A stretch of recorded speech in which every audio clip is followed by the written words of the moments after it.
Hi, I'm Shoestring Jay and welcome back to my channel where I talk about all things thrifty, frugal and sustainable. And because I'm always trying to avoid food waste, I'm often on the lookout for ways to use up things like bits of fruit and leftover cooked vegetables and that sort of thing. Today I'm going to be looking at apples because I bought apples really a long time ago, probably a month or so ago. Big bag. We haven't eaten them as quickly as I hoped. I have kept them in the bottom of the fridge. I've been storing them well. Apples do store really well for a long time. However, I then went and picked up a little box, a £1.50 Too Good to Waste box, and that also had apples in it. So they were actually nicer. They were the pink lady apples, which I think are much tastier. So we've been eating those and ignoring the big bag of Tesco ones that I got some time back, as I say. So I was looking for recipes for using up apples, and I make this recipe called American Apple Cake from a very old Sainsbury's cookbook that I've had for years and years and years, and I absolutely love it. It's more of a puddingy type cake. It's really nice with a big blob of cream or some custard or something like that on it rather than by itself. It's lovely warm, and it's a real favourite, and I've made it for years, but I do it so often. I thought, no, I'm going to do something different with the apples this time. I'm not going to just chop it up for apple purees. Another thing I do a lot. I'm going to make any apple bread, and this is another one from my £1 charity shop cookbook that I've used over the last couple of sessions. I think that I've shown you the Abel and Cole Veg Box Companion, which I really love this book. If you ever see it, it's really worth picking up if you like eating seasonally, or if you get a veg box, even if you grow a few of your own things or you just like eating seasonal vegetables. As I say, it's got some really interesting recipes in it. And this one is called Any Apple Bread because you can use any apples. And it's not really a bread. It's more like a soda bread. It doesn't use any yeast. So I'll show you the ingredients in a minute. And I think it's quite simple. I've just really got to grate up the apples and then chuck it all in and then cook it. So hopefully it will be as easy as that. Let's see. Anyway, let's start by showing you my ingredients. So here are the ingredients for my apple bread, and as ever I'm slightly adapting to use what I happen to have. I think it'll work.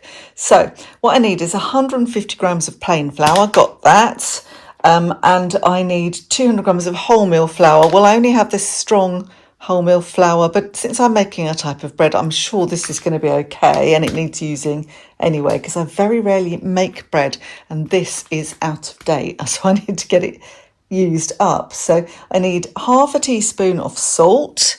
I've got my salt here. A teaspoon of bicarb of soda, which I've got here. One large or two small apples. I think that one's very small. That one's not that small, but I think hopefully that'll be okay. If I think I've got too much, I'll take some out.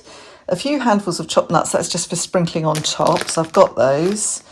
250 millilitres apple juice, which I have, and I need 50 grams of butter, which has to be melted, which is in here, and that is it. So I just need to get a prepped loaf tin as well, and then let's get going on it. I'll put the oven on to preheat. I've got to cook some chicken fracci, so I'll do that at the same time. So let's just have a little chat while I grate the apples. I'm sure you don't really want to see me grating the apples, it's quite boring. Today I've been really busy. Yesterday I was busy as well. That was Monday yesterday, and I went down to see my mum. I got the train to see her and did some very good charity shopping. In fact, I did so much charity shopping I had to leave it there. I'm going to have to drive next time I go because it was too much to carry back on the train. I've done this before. Sometimes the charity shops are a bit hit and miss in her town. There's one really good one, which is an independent. They tend to be the best ones, the ones that are just local charities, that one-offs. So that's the case here. That is a really good one. But there wasn't hardly anything. I think I picked up one thing in there this time, which was a bit disappointing. So I went to a few others and picked up quite a few big bits of china, heavy china. And the reason I was particularly looking for things is that I've decided to take a shelf, a kind of small unit in an antiques place near to us. It's absolutely fantastic, this place, and I just don't think it's going to be a massive money maker, but as you will know if you watch my channel regularly, I already sell antiques and collectibles, mainly collectibles, vintage stuff, on eBay and I was going to say and other places, but actually I don't really. I've got a set of stuff I've got in Vinted, tends to be my old clothing and other people's clothing. So I don't really sell anything like that on Vinted. So it's really at eBay. So I just thought, well, you know, it'd be fun to kind of get to know other dealers, and I can learn from them. The place is absolutely lovely. It's only 20 minutes up the road, and they even let dogs in. So if I had to at a push, I could take Archie, or I have to say I wouldn't want to. And my parents did this, you see. They had a couple of different units at different antiques centres, and it was interesting. They loved it. They went and bought stuff at auction and boot sales. It's the kind of thing I do now. And they learnt as they went, and they were never like antique dealers. They never made lots and lots of money, but they did have a brilliant social life because of it, and they still know. I mean, to say they, my dad's gone now, bless him, but my mum, if we go to a boot sale or if we go anywhere like that, she will inevitably bump into one of the old people that she used to know, the dealers that she used to know years ago. So she's very excited about me doing it. I'm on a waiting list, so I don't know whether that will come up soon. Or he said, you know, it could be that we've got people in front of you, but when we ring to offer them, they actually have changed their mind or they found somewhere else. So, you know, it could be soon or it might be 6 months, you know, who knows. So, but I thought, well, I want to be ready. So if I see bits that actually would be attractive and people would be eye-catching, you know, on a shelf, I'll pick them up and I won't put them on eBay. I'll hang on to them just so I've got enough bits and bobs. So yeah, so that was a good day yesterday. And then today I went to collect a piece or two pieces, really large pieces of carpet that are used but were in really, really good condition that I got from Olio. Now I tend to look at Frugal in my area because it tends to be quite good for free stuff, and I tend to give stuff away on Frugal as well. We do have free cycle, but I've never found it works quite as well in this area. I think it's to do with the moderators. They seem to be a bit fussy. So tend to use Frugal, but I looked at Olio just to see if anybody had started doing food collections in this area, because they don't. They used to where we used to live, and I used to get a lot of stuff. And actually looks like someone has started, but it was with store bread. So I didn't need any more bread. So I keep an eye on it anyway. But while I was there, I thought I'll just have a look at the stuff, free stuff. And there was this carpet, and a large piece of carpet and another large piece to come, she said. So I was thinking, well, I can go and collect that in my car. I can bend it over. I was thinking that'll be fine. I can maybe do one at a time, and I'll store it in Justin's mum's garage because she's got a lot of space until I'm ready for it, because I want to put it in the bedrooms, and I've got to paint in there. So I'm not getting on with the cooking. I'm too busy telling you this story. So anyway, I went to collect it this morning, and they were huge, heavy, really nice quality bits of carpet. And I kind of had this idea that I would fold them over and stick them in the back of the car. As I said, there's no way they would fold. And they were like 12 foot long. So I thought, what am I going to do? And I was like umming and ahhing with the lady. She was a really nice woman. And she said, ask the builders. They might be able to do it for you. They had all these vehicles. She said, I'll ask them. They're really nice. I'll give them lots of tea and cake. She went to ask them, and they said yes. So I actually had to go down to Justin's mum's then. And because they were all out, because they were doing the dialysis run for Justin's mum, I had to just wait until the builders turned up. So I kind of did all the cleaning. I thought I'll do something useful while I'm here. I'll do some cleaning and just a few little jobs and things. So I did that, walked the dog, and they finally arrived about 4:30. So that was the whole day. So then I thought, well, I haven't done my video yet. What am I going to do? Luckily, I had this kind of in mind, and I had all the ingredients for it. So long story. That was probably quite a boring story. It might be quite a good one to put on before you go to bed, this one. So anyway, I've had a busy-ish day. That's what I meant to say. And this is all kind of last minute. This is my Wednesday video, and it's Tuesday evening. So let's get on with it. So you can see the top of my water filter with lots of watermarks on it, because it's holding open the cookery book. So I've got my grated apple. That's all done. I've put my white flour in here already. I'm going to add the wholemeal. And then I need to weigh out some butter and give that a quick zap to melt it. How much butter did I say? 50 grams, so not too much. What do you reckon about that? I reckon pretty much spot on, just a tiny bit more. So I'm just going to give that a quick zap. Now the easy thing about this recipe is that you literally just combine everything. So It's really easy. So while that's melting, let's add the rest of the ingredients. A little bit of salt. That was half a teaspoon-ish. I need a teaspoon of this, so I'm reading the recipe as I'm going. Bicarb soda. A beaten egg. I have to remember to beat it first because you don't want to spend too long overworking this.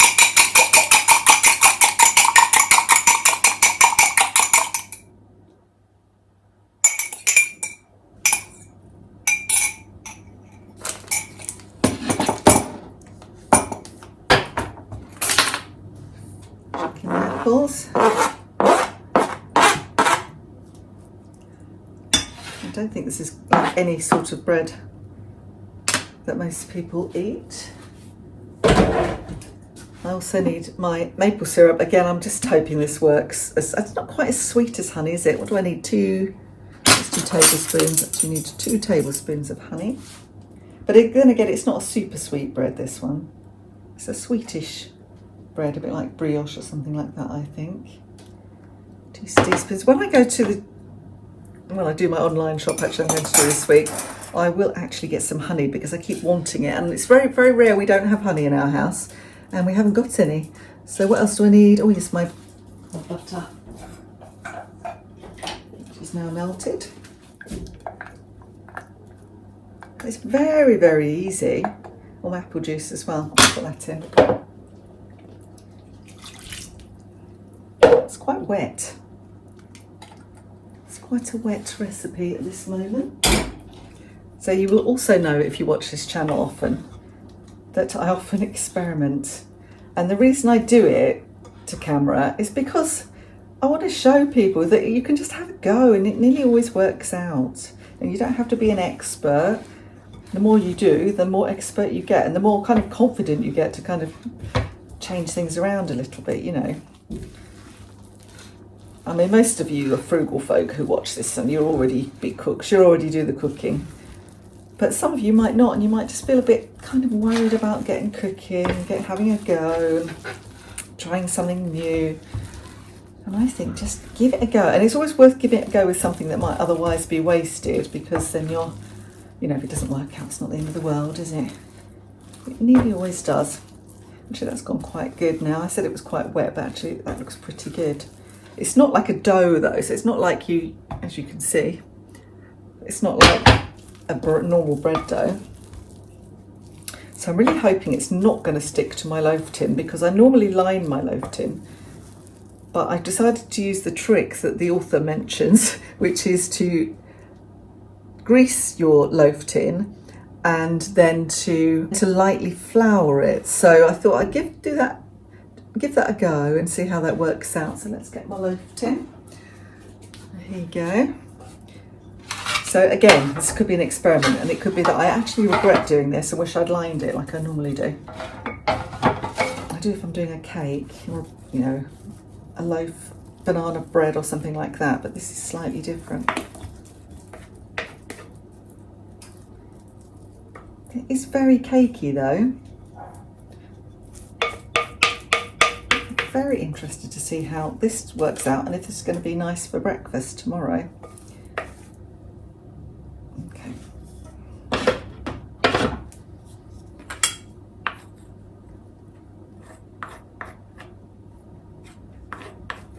Let's get the last of this out. This is why I need a silicone spatula. I don't know where mine's gone. It's just disappeared off the face of the earth. Somebody's stolen it. They are quite good for this sort of eventuality. Right, change the spoons. I won't put on my shopping list. Silicone spatula. I keep thinking it's going to turn up, but it hasn't so far. I really, really hope this doesn't stick. If it does, I shall fall flat on my face, won't I? So what you do with your nuts, which I actually accidentally just threw on the work surface, just put them on top. You could use dried fruit as well, but I think nuts will be better. And I happen to have some. I'm going to make some nut cutlets. That's probably going to be my next video. And I was being a bit lazy. I do have nuts that aren't pre-chopped. But I saw these in Tesco's and thought, actually, they're not too bad a price. So let's give them a go. I spilt the perfect amount. There you go. So that's now got to go in the oven for about 30 minutes, or until a knife inserted in the centre comes out clean, which is just rather like a cake, isn't it? So I'll do that now, and I'll show you what that looks like when it comes out, and then I'll tell you what it tastes like, all importantly. So my apple bread is out of the oven. I did have to put it in for another probably 15 minutes actually, because when I put the skewer in, it wasn't coming out clean, but it seems to be okay now. I don't want it to be doughy, but I also don't want it to be overcooked and dry. So I'm going to let it cool and then see if I can get it out. Fingers crossed. And then we will try it. When I say we, you'll have to imagine it. Okay, let's see if it works. Oh, easy. Came out very easily. So that does work, that little trick. It's still very warm, but I'll get this video finished. I'm going to cut a slice now. See what it looks like. Oh, okay. So it looks like this inside. So it looks like it's cooked all the way through. I was a bit worried it would be doughy. So it's still very, very hot. Let's try this. Waste not, want not with the end of the loaf. The butter's going to melt because it's warm. Okay, looks good so far. Let's move you up. Okay. Moment of truth. You're always having to watch me eating, aren't you?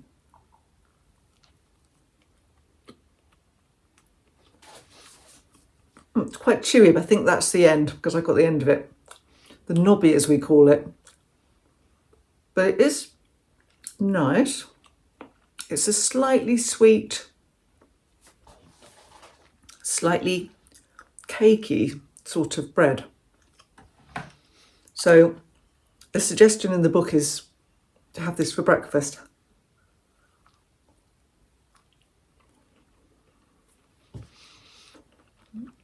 You'd think I'd be able to taste more apple. I am enjoying it, as you can tell, because I'm scoffing it, but it doesn't taste very appley. It's got a sweetness to it that is obviously due to the apple. And it's not, no, it's really nice. I'm really happy with that. I think that looks good. It's kind of nice and solid. That's what it looks like. I think the nuts added a nice touch. So yeah, pretty happy with that. So another good way to use up bits and bobs, in this case, apples, plus some of the flowers that have been hanging around. So because I buy bread flour with the best intentions and then barely make any bread. So I can just make lots of these and stick them in the freezer. I've got the apples, I've got the flour, I've got everything I need. So yeah, I think they'd freeze okay. I'd recommend this one, any apple bread. I think I've given you all the measurements as you go along, so you should be able to do it if you wanted to based on this video. It was 180 degrees centigrade that I cooked it at for, it was about 42, 43 minutes in the end. So it depends on your oven, I think, doesn't it? Anyway, if you enjoyed this video, don't forget to like and subscribe. And I will hopefully see you Sunday for just a general money chat type video or frugality video. And then think about what I'm going to do for next week's My Frugal Kitchen. Thanks for watching. See you next time. Bye for now.